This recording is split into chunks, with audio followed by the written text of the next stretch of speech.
Hi there, this is Amy Palmer of Daisy and Clover Designs, and today I'm going to be demonstrating the twisted German cast on, also known as the Old Norwegian cast on.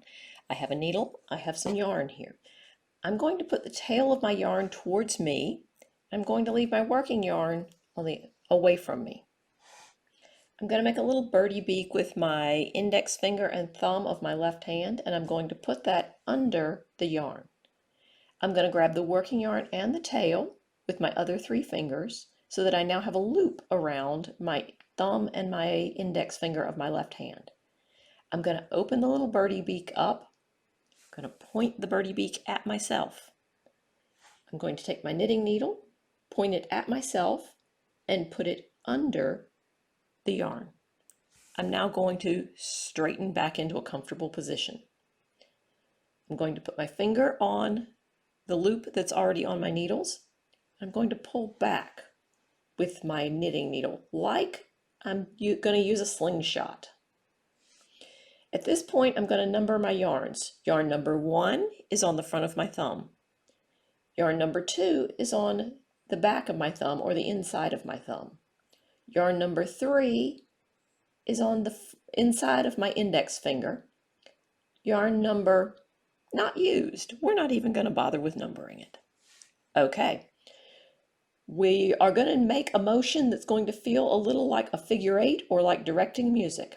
I'm going to come out in front and go under yarns 1 and 2, down my thumb between yarns 1 and 2, out in front and over top of yarns 1 and 2 to grab yarn number 3.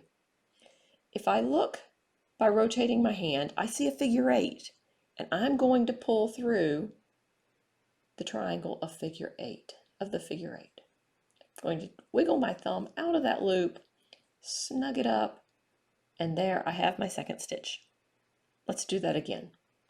Pull back in slingshot, under 1 and 2, between 1 and 2,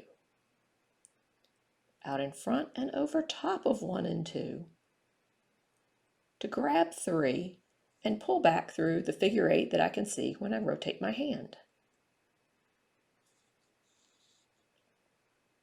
One more time. Under 1 and 2, down my thumb between 1 and 2, over the top of 1 and 2, grab 3, pull back through my figure 8. If you're having trouble seeing that figure 8 on your own hand, it's probably because you've bent your thumb. Let's see if I can do that in a demo. Under 1 and 2, down between 1 and 2, out in front and over top of 1 and 2. Grab yarn number 3, and now if I bend this finger, you can see that my figure 8 is coming undone. I can still come through it, I just can't identify it as a figure 8. One final time. Under 1 and 2, between 1 and 2. Over top of 1 and 2, grab 3, pull back through the figure 8. And there we have twisted German cast on.